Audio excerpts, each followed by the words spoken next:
9 things you need to know before booking a hostel. Going from 0 hostels to now staying in 20 hostels, these are some of the things I wish I would have known before I first started booking the hostels.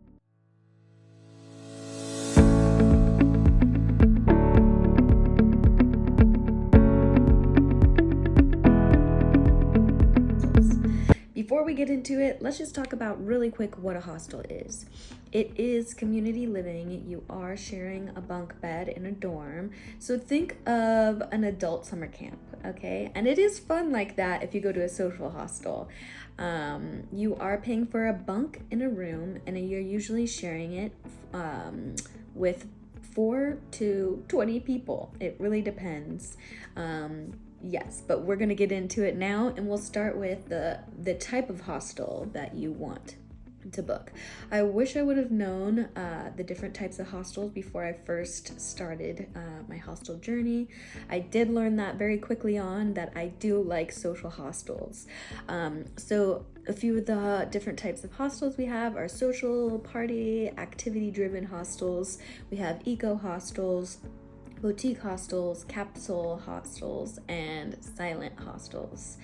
I will be making a video that goes more in depth of those things, of those different types of hostels, but that is definitely something you want to look for before you book. The second thing you want to keep in mind before booking a hostel is what type of dorm do you want. So there's going to be mixed dorms and female-only dorms. When I first started, I was a little bit nervous to be sharing dorms with that multitude of people, so I often went through the female dorm option. But I did find over time that I enjoyed actually mixed dorms just as much. You get a different kind of energy, and mixed with other people, I like it. The only thing I will say in mixed dorms, I mean female dorms as well, is people do snore, so that is something to keep in mind, and you should always have earplugs. I have a essential video that you can take a look at also about the essential things you need to bring with you to hostels. The third thing you should consider before booking your hostel is whether or not the hostel offers privacy curtains or not. Most hostels do have privacy curtains, which goes a long way when you're feeling, especially if it's your first time in a hostel, a little bit uncomfortable with, all the strangers around you. But I'd like to add, those strangers quickly become friends. Don't feel afraid to start chatting with the people in your room. You usually will find you have such a good experience getting to know people. So definitely try and stay open. But yes, whether it has privacy curtains or an outlet by your bed. Not all hostels have outlets by your bed, and that can get a little bit inconvenient. I've had some hostels where I've had to plug my things outside of my bed and do its thing. I never really feel comfortable charging my phone and out for everybody. Thankfully, I've never had any issues with anybody stealing my things. I know it does happen, but thankfully I've never experienced that. But I would just probably charge my power bank out there, and people are mostly respectful of your things, so that's great. So definitely keep a lookout for the privacy curtains or the outlets by the bed. Sometimes too, if they don't offer privacy curtains, because there's a lot of times in cities that you go to that most of them don't have privacy curtains, you can hang your towel over the bed and kind of create a little barrier there as well. The fourth thing to keep in mind before booking with your hostel is what the bathroom situation is. This was definitely very important to me when I first started getting into hostels, knowing what that is like. Now I don't really mind. I'm just kind of, whatever the bathroom situation, it is what it is. I've kind of relaxed a little bit more. But that was very important to me in the beginning, and the reason I say that is because there's different types of bathroom situations. I've been in hostels where they have a bathroom inside the suite, and it's a private bathroom just shared with the people within your room. It's just a one-person bathroom, and I do enjoy that. However, sometimes with that, there's a little bit of a queue. You have to wait for people to go, get ready, shower, things like that. They do offer exterior bathrooms as well in some hostels.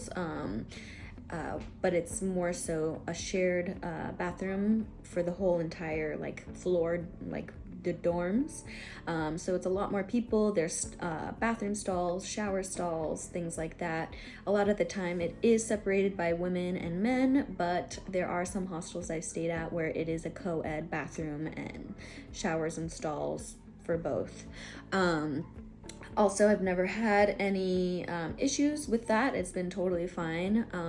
But I know that might be a little bit uncomfortable for somebody if it's their first experience in a hostel. It's already a big experience, a little bit uncomfortable. So that on top of it might be something you want to just consider before booking. The thing you want to consider before booking a hostel is the hostel centrally located, or is it near public transportation? That is really important, and probably one of the most important things besides, you know, the privacy and the accommodations and things like that is it centrally located or is it near public transportation? If you're in a city, you most likely want to be a big city, you want to be in the center most of the time. But the reality is, a lot of the time, the hostels that are close to the center tend to be a little bit more expensive. So booking a little bit further away from the center is something that needs to be done sometimes. I've had to do it as well, and that's always something I look for. Is it centrally located to a metro or a bus station? So that way you can get to and from really easily. I have made the mistake where I've booked hostels super far out and the transportation is just not great. You're not very close to, you have to walk 15 minutes to get to the transportation. Of course you can Uber and things like that, but it does add up, and if you're trying to budget travel and backpack, it just, you know, it adds up. So being close to public transportation, which is usually your cheapest option, is definitely something to keep in mind. So if you can, book central, book in the city, and if it's just not in the budget, make sure that hostel is next to a transportation area. The sixth thing you should keep in mind before booking a hostel is always look at the reviews. Of course, yes, no need to say more, right? But don't just look at the top few reviews. Go through these reviews, pages and pages of reviews, and get real people's experience. A lot of the time, you will find some that are really honest about their experience, because not every experience is the same. And I really like to look at those reviews and get a better idea. A lot of people will also mention if it's close to transportation or not. So I do appreciate that. And there is also a section, usually I tend to use booking.com because the Genius levels and things, so you get a lot of benefits with that. So I tend to go through Booking, but I know a lot of people also use Hostel World. I have not used Hostel World, so I can't really speak on that, but Booking is great, and you can ask questions before you go. If there's things that you need, what time check-in, check-out is, so don't hesitate to also ask the hostels questions. So look at the questions, look at the reviews. For me, the lowest I will accept, the lowest rating I will accept is a 7. So 7 and above is probably what you're going to want to look for. Otherwise, it just might not be a great experience. Sometimes the options are limited and it's just really not in the budget. So, you know, you do have to make certain choices, whether you're going to accept like a lower level of quality or you don't mind paying a little bit extra. So it depends on the budget and where you're at. That is just something I am unwilling to sacrifice. Is just, I would like to be comfortable. I want to know a place is clean and it's taken care of, and that the people who work there are just, you know, nice and accommodating. So those are definitely things to keep in mind as well before you book. This next one isn't super essential, but sometimes I backpack for 2 weeks at a time, and you kind of have to really be conscious about the clothes that you pack and the amount of clothes that you pack when backpacking for so long. So seeing if the hostel has laundry service is something I look for if it's a long trip. If it's a week, I don't really need it. 2 weeks, I tend to might need a laundry service. Also depends on your budget. I usually will only do this one time, and I think the time I did it, I was in Rome, and it was 10 euros. and for washing and drying, and they fold your clothes, which is really nice. Also, it could maybe make somebody feel uncomfortable, but honestly, it's really nice that they put in that effort and they do all those things. And I like having clean laundry, so if you're only packing a few things to get you by for these couple of weeks, it might be worth it to look into whether or not your hostel offers laundry service. This next one is a absolute must for me. Like I mentioned, I only have so much space when backpacking, so bringing a towel is just not always just available for me. So making sure a hostel offers towel rentals. Most of them do. Most of the time they do offer towel rentals from ranging between €1 to €4. And maybe for some budgeting travelers, that's just not something they want to do. But I think I prefer that. I prefer to rent a towel wherever I go. Also because if I carry a towel with me, even if it is small, sometimes it starts to smell, like if you're not properly washing it and things like that. So not properly able to dry it. So I really enjoy renting towels at a hostel. So that is something to also keep in mind. The ninth and final thing to know before booking a hostel is, does the hostel offer freebies? Sometimes hostels will offer free breakfast, free dinner, free tours, free activities. So definitely keep that in mind as well when booking. It's really great to know if you can get a free meal.